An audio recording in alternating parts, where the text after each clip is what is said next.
तो आज हम एक वैल्यू स्टडी कर रहे हैं और यहां पे मैंने बुवेरो की पेंटिंग ली है, ओल्ड मास्टर विलियम्स बुवेरो, और उनकी ये जो पेंटिंग है ये मुझे काफी पसंद भी है और इसकी हम स्टडी करेंगे। तो 15 मिनट मैंने यहाँ पे टाइमर लगाया हुआ है। 15 मिनट में रियल टाइम में मैं आपको ये पूरा स्टडी करके दिखाऊंगा। तो आप देख सकते हैं शुरुआत मैंने की है, जो बाहर की बाउंड्री है उसके हिसाब से छोटी छोटी स्टडीज की जाती हैं। बहुत बड़े लेवल पे ये स्टडीज नहीं करी जाती है, खासकर क्योंकि यहाँ पे हमें क्विकली कम समय के अंदर जज करना होता है कि हम जो भी चीज हमारा गोल है उसको हम अचीव कर पा रहे हैं कि नहीं कर पा रहे। तो मैंने पहले गैस किया उसकी बाहर की आउटलाइन को, उसके फ्रेमवर्क को कि उसकी प्रोपोर्शन क्या है, लेंथ के कंपैरिजन में ब्रेथ कैसी है। उसके बाद मैं भी अंदर के जो मार्किंग है उसको लगा रहा हूं कि कौन सी चीज कहां पे आएगी। और हमारा इसमें फोकस यही है कि डार्कनेस और लाइटनेस को हम सही तरीके से अचीव कर पाए। कौन सी चीज कितनी डार्क है और कितनी लाइट है हम सिर्फ उसको देखेंगे। हम कहां पे आंखें हैं, कहां पे नाक है, कहां पे उंगलियां हैं, वो सब चीजें नहीं देखेंगे। ठीक है। हर एक स्टडी में, आर्ट में अलग अलग तरह की स्टडी होती है और हर स्टडी में हमारा जो गोल होता है वो कुछ अलग होता है। जैसे कि यहाँ पे मैं वैल्यू स्टडी कर रहा हूं तो मेरा गोल है वैल्यू को पाना। ओवरऑल जो ड्राइंग को प्लेस करना है वो तो करना ही है, फिर वैल्यू को पाना मेन गोल है। कभी कभी हम अलग तरीके की स्टडी करते हैं, लाइक हैंड स्टडी जब हम करते हैं तो सिर्फ हाथों के ऊपर ध्यान देते हैं। कभी कभी सिर्फ हम आउटलाइन की स्टडी करते हैं तो वहां पे सिर्फ हम स्ट्रक्चर जो आउटलाइन है उसके ऊपर ज्यादा से ज्यादा फोकस करते हैं। तो इस तरीके की अलग अलग स्टडीज होती है आर्ट में, जो काफी ज्यादा जरूरी है अगर आपको आर्ट की फील्ड में ग्रो करना है। तो सिर्फ चीजों को बना देना काफी नहीं होता है, चीजों को अलग अलग लेवल पे स्टडी करना बहुत जरूरी होता है। जैसे कि ओलंपिक्स में जो रनर्स होते हैं वो दौड़ते हैं, लेकिन वो दिन भर सिर्फ दौड़ते नहीं रहते हैं, वो काफी सारी अलग ट्रेनिंग्स भी लेते हैं। जैसे कि मसल की ट्रेनिंग, उनका डाइट अलग होता है, उसकी ट्रेनिंग अलग होती है। ओके, स्लीप कितना, रेस्ट टाइम क्या होगा, वो सब की ट्रेनिंग, जो उनका वेट है, बॉडी वेट, उसके ऊपर ध्यान देना। ऐसे करके बहुत सारी चीजों के ऊपर फोकस करना होता है ताकि उनको बेस्ट रिजल्ट मिले।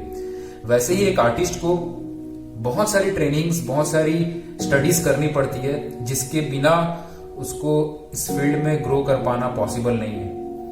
तो इसलिए ये सारी चीजें मैं शेयर करते रहता हूं आप सभी के साथ। और मुझे एक बार कमेंट में भी जरूर बताना, पिछले बार भी आपने सभी ने कमेंट बताया था इंक के ऊपर मैंने जब वीडियो बनाई थी, तो मुझे काफी शॉकिंग भी लगा कि इतने सारे लोगों ने मुझे बताया कि उन्होंने कभी इंक से स्केचिंग ट्राई नहीं की है। तो आई फील कि अभी तक कैसे नहीं की है आप सभी ने, क्योंकि इतने सारे आर्ट के लवर्स हैं और इंक से स्केचिंग तो बहुत लोगों ने करी होती है। तो मुझे थोड़ी सी अजीब लगी बात कि अभी तक इतने लोगों ने नहीं की है। बट मुझे ये चीज अच्छी भी लगी कि चलो अब काफी लोगों ने शुरू भी किया, और मुझे इंस्टाग्राम में काफी लोगों ने वो स्टडीज को करके शेयर भी किया था। तो अभी भी जो मैं स्टडी कर रहा हूँ, अभी भी मैं ये एक्सपेक्ट कर रहा हूँ आप सभी से कि आप भी हो सके तो साथ में ये स्टडी कर सकते हो मेरे साथ साथ, क्योंकि मैं रियल टाइम में करके दिखा रहा हूँ आपको। और इंस्टाग्राम की स्टोरी में आप शेयर करके मुझे टैग कर सकते हो। इस लेसन को आप अभी साथ साथ मेरे कर सकते हो, तो आपको भी एक आइडिया मिलेगा कि कितनी इस तरीके की अलग अलग स्टडीज की जाती हैं। ओके, और इन स्टडीज में आप कुछ चीजों का सामना करोगे, कुछ डिफिकल्टियों का सामना करोगे।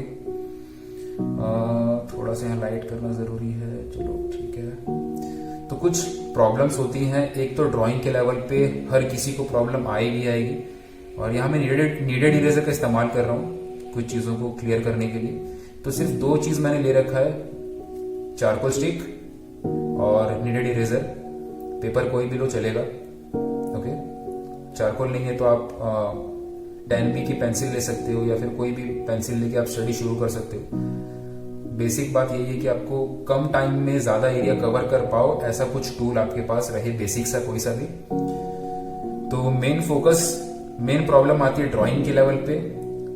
यहाँ पे हालांकि मैं वैल्यू स्टडी कर रहा हूं, लेकिन फिर भी ड्राइंग जरूरी है, क्योंकि शुरू में जैसे कि आपने देखा कि पहले मैंने प्लेसमेंट किया, बॉक्स बनाया कि बॉक्स का साइज कितना होना चाहिए। सारी चीजें गैस के ऊपर है, कोई भी चीज मैं नाप के नहीं कर रहा हूँ, सिर्फ फ्री हैंड के ऊपर सोच के। और बॉक्स कितना बड़ा बनेगा, उसके अंदर चीजें कहाँ कहाँ पे आएंगी, ये सब ड्राइंग के अंदर आता है। प्लेसमेंट क्या होंगी, प्रपोर्शन कैसे होंगे, सब ड्राइंग के लेवल पे आता है। फिर वैल्यू स्टडी जब हम करते हैं तो कौन सी चीज कितनी डार्क हम रखनी चाहिए, कितने कम वैल्यूज में हम सिंपल वे में चीजों को डिफाइन कर लें, वो मायने रखता है। तो इसलिए ये सारी चीजें बेस है, फाउंडेशन है। और ये जब तक स्ट्रांग नहीं होगा तो आर्ट की फील्ड में किसी भी लेवल पे पहुंच पाना पॉसिबल नहीं है। इसीलिए जब हम ऐसी इंटरनेशनल स्टडीज देखते हैं, जब हम बहुत डिटेल ट्रेनिंग्स देखते हैं, तो वहां पे इन सब चीजों के ऊपर काफी इंपॉर्टेंस दिया जाता है। ओके, क्योंकि इन सब चीजों के बिना माइंड में वो क्रिएटिविटी पैदा नहीं होती। जब हम सोच पाते हैं, चीजों को सिंपल कर पाते हैं, चीजों को स्टडी कर पाते हैं, सिंपल ऑब्जर्वेशन हमारी स्ट्रांग कर पाते हैं, तो वो चीजें इंपॉर्टेंट है यहाँ पे। यहाँ पे मैं जो ये उंगलियों से रब कर रहा हूं, तो सिर्फ मेरा फोकस है कि वैल्यू सही आए। ओके, तो आप कोई भी इमेज ले सकते हो। ओल्ड मास्टर की इमेज मैंने यहाँ पे इसलिए ली है क्योंकि जो मास्टर आर्टिस्ट थे, भले वो बुबेरो हो, वो माइकल एंजेलो हो, विंची हो, वेलास्कास हो, या फिर राफेल हो, जितने भी ओल्ड मास्टर रहे हैं, तो वो क्या करते थे, वो लाइट एंड शैडो की जो स्टडीज है, जो वैल्यू की स्टडीज है, वो काफी करते थे अपने वर्क में। तो यहाँ पे भी आप देख रहे हो इस पेंटिंग में, बुबेरो की जो पेंटिंग है, इसमें बैकग्राउंड को काफी लाइट रखा गया है। जो पीछे पेड़ है उसको भी एक वैल्यू ऊपर देके थोड़ा सा लाइट ही रखा गया है, ताकि वो मेन वर्क के साथ कंपीट ना करे। लेकिन ये जो गर्ल है, उसकी जो पूरी ड्रेस है, जो उसका पूरा जो फिगर है, उसको कंप्लीटली डार्क रखा गया है। अगर आप चेहरे को भी देखोगे तो चेहरा डार्क है as compared to that tree, या फिर जो बैकग्राउंड है उसके कंपैरिजन में। हालांकि एक साइड लाइट है चेहरे में, लेकिन ओवरऑल अगर हम देखें, जज करें, तो ये चेहरा फिर भी डार्क है। ठीक है, ये लाइट इसलिए लग रहा है क्योंकि ये बालों के साथ घिरा हुआ है। ठीक है, इसलिए ये चीजें समझनी जरूरी है। अगर यहां से बाल हटा दें तो चेहरा अपने आप और ज्यादा डार्क दिखने लगेगा, क्योंकि वो बालों के साथ कॉन्ट्रास्ट में है, इसलिए वो लाइट लग रहा है। तो ये चीजों को समझा जाता है वैल्यू के तौर पे। और जब तक ये चीजें क्लियर नहीं होंगी, बहुत सारे वैल्यू मिस्टेक्स होते रहेंगे।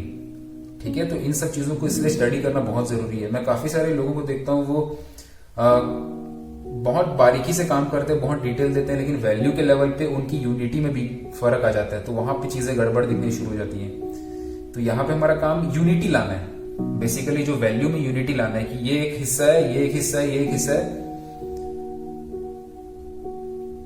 और वो भी एक टाइम लिमिट के अंदर, ताकि हम फोर्स करें अपने आप को कि इस टाइम के अंदर कंप्लीट करना है। तो जल्दी जल्दी हमें ऑब्जर्व करना पड़ता है, इससे ऑब्जर्वेशन भी तेज होती है।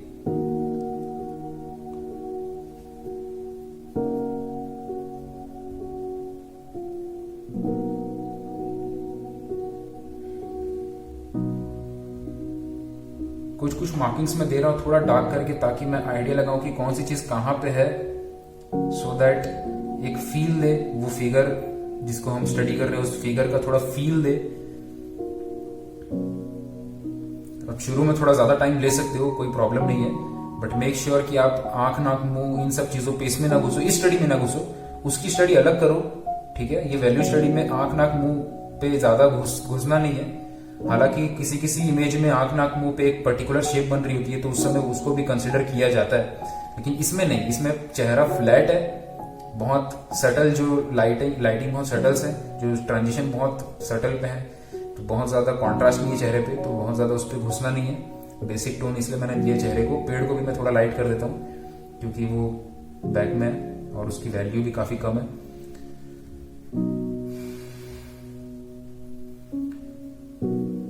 तो डेली जब आप प्रैक्टिस करते हो, कई बार आप लोग पूछते हो कि कैसे आर्ट में इंप्रूव करें, स्टडी करें, कैसे चीजों को सीखें, समझें।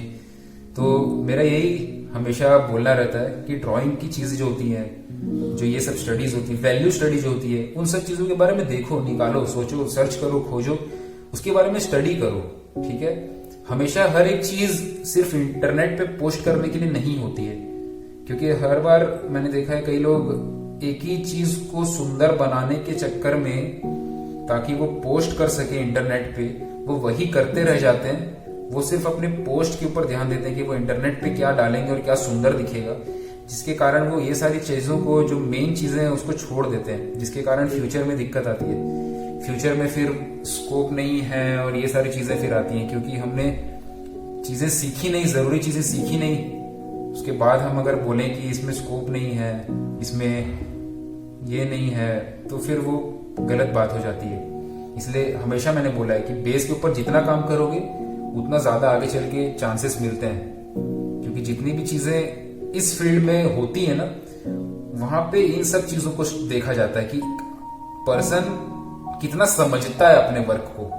ये नहीं कि कितना सुंदर वो हर चीज में दिखा रहा है, कितना वो अंदर से समझता है चीजों को। और जितना आप अंदर से समझोगे, वो तो जाहिर सी बात है कि अपने आप वो सुंदरता आ ही जाती है धीरे धीरे।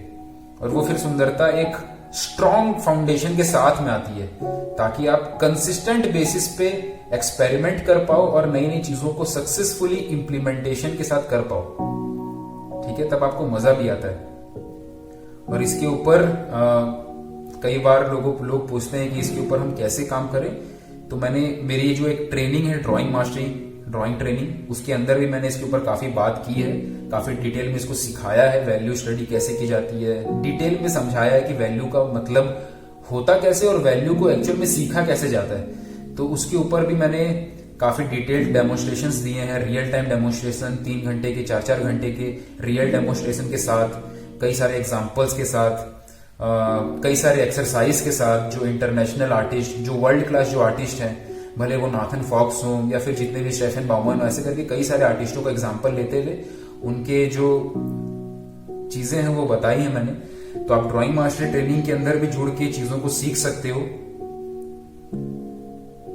एंड काफी सारे लोग ऑलरेडी सीख रहे हैं और उनके वर्क्स वो शेयर करते रहते हैं। हमारी कम्युनिटी भी है सारे आर्टिस्टों की, तो उसके अंदर भी वो जुड़े हुए हैं, जहां पे वो अपने वर्क शेयर करते रहते हैं। तो मुझे समझ में आता है कि हाँ, चीजों को सीखने के बाद काफी सारी चीजें कई सारे लोगों की क्लियर हो रही है। अब वो समझ रहे हैं कि क्या क्या चीजें सीखनी चाहिए और कैसे करनी चाहिए, तो कंप्लीट गाइडेंस मिल पाती है।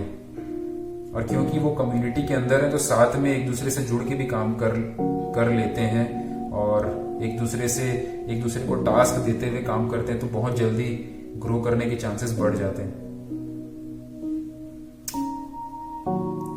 मुझे कमेंट में जरूर बताना कि आप इस तरह की स्टडीज करते हो कि नहीं करते हो, क्योंकि ये बहुत जरूरी है। आपको भी समझना कि अगर आप नहीं कर रहे हो, आप ऐसी चीजें नहीं सीख रहे हो जो बहुत जरूरी है, तो फिर आपको खुद से सवाल पूछना पड़ेगा, तो आप फिर क्या कर रहे हो। क्योंकि बहुत साल लगे मुझे भी समझने में कि क्या क्या चीजें की जाती है, और उसको करने के बाद ही समझ आया कि क्यों ये सारी चीजें जरूरी है। तो अगर आप नहीं कर रहे हो तो ये एक बड़ा गंभीर मसला है, क्योंकि सीखना जरूरी है। ये सब चीजें, बहुत सारी चीजें सीखने के लिए। ओके, और आपको अगर डिटेल में सीखना है तो आप ट्रेनिंग से जुड़ सकते हो। मैंने डिस्क्रिप्शन में लिंक डाला हुआ है। यूट्यूब पे भी आप सर्च कर सकते हो कि how to join drawing mastery, तो वहां पे भी आपको इन्फॉर्मेशन मिल जाएगी। व्हाट्सएप नंबर भी दिया हुआ है डिस्क्रिप्शन में। काफी कम टाइम बचा है, 1 मिनट के अंदर। अभी मैं कुछ बेसिक टचेस दे रहा हूँ, बहुत ज्यादा चीजें नहीं देखनी, मुझे बस बेसिक देख रहा हूँ कि फील आना चाहिए। ओवरऑल दूर से चीजें फील देनी चाहिए कि वो पोजीशन, वो जेस्चर, वो रिदम आ रहा है कि नहीं, बॉडी का फील आ रहा है कि नहीं। उसके बाद टाइम बहुत कम बचा है, वैसे भी टाइम रहने से थोड़ा प्रेशर भी बनता है मन में, तो प्रेशर भी जरूरी है, लेकिन ताकि हम अपने आप को फोर्स करें कि नहीं, टाइम कम है, थोड़ा सा ऊपर से फील लेना है जल्दी से। ठीक है, तो इंस्टाग्राम पे आप जरूर मुझे स्टडी कर रहे होगे तो टैग करना स्टोरीज में। मैं देखता हूँ किस तरह की वर्क आप कर रहे हो, एक्शन ले रहे हो कि नहीं ले रहे हो। ओके, एंड व्हाट्सएप नंबर यहाँ पे मैं अपना नीचे में डाल दूंगा इस वीडियो में। उसमें अपना नाम लिख के आप जरूर भेजना, ताकि फ्यूचर में कुछ इंपॉर्टेंट लाइव सेशन से अपडेट्स होंगे तो मैं आपको जरूर व्हाट्सएप के थ्रू आपके पास इंफॉर्मेशन चली जाए, ताकि आप कोई इंपॉर्टेंट नॉलेज मिस ना करो, इंपॉर्टेंट कोई अपडेट मिस ना करो। सो 3 2 1 डन। सो दोस्तों, अब मिलेंगे अगले वीडियो में। आई होप कि आपको ये स्टडी पसंद आई हो, आपने भी ट्राई किया हो। मुझे कमेंट में जरूर बताना कि आप अलग अलग स्टडीज डीप लेवल पे कर रहे हो कि नहीं कर रहे हो, सो दैट मुझे भी पता चले कि आप किस तरीके की प्रोसेस से गुजर रहे हो अपनी आर्ट जर्नी में। अगर आप ये स्टडी आपने की है तो इंस्टाग्राम स्टोरी में जरूर शेयर करना, मुझे टैग करना, मैं जरूर शेयर करूंगा, देखूंगा कि कैसे कर रहे हो आप काम। उसके बाद और भी ऐसे स्टडीज में शेयर करूंगा, कमेंट में जरूर बताना। सब्सक्राइब करके बेल आइकन जरूर दबाना, क्योंकि आने वाले टाइम में बहुत इंपॉर्टेंट लेसन आएंगे, तो मैं नहीं चाहता आप मिस करो। एंड अगर आपको डिटेल्ड ट्रेनिंग चाहिए तो जैसे कि मैंने बताया कि बहुत सारे स्टूडेंट्स इस यूनिवर्सिटी में जुड़े हुए हैं, मेरी यूनिवर्सिटी में, और बहुत डीप लेवल पे चीजें सीख रहे हैं। क्योंकि आर्ट के अंदर जो भी मैंने इतने सालों में सीखा है, मैं सब कुछ शेयर कर रहा हूँ बिना कोई भी चीज छुपाए, हर एक चीज बारीकी से, कि स्टडी शुरू कैसे करनी है, मास्टर स्टडीज कैसे करनी है, प्रपोर्शन जजमेंट, लाइव ड्राइंग, सब कुछ।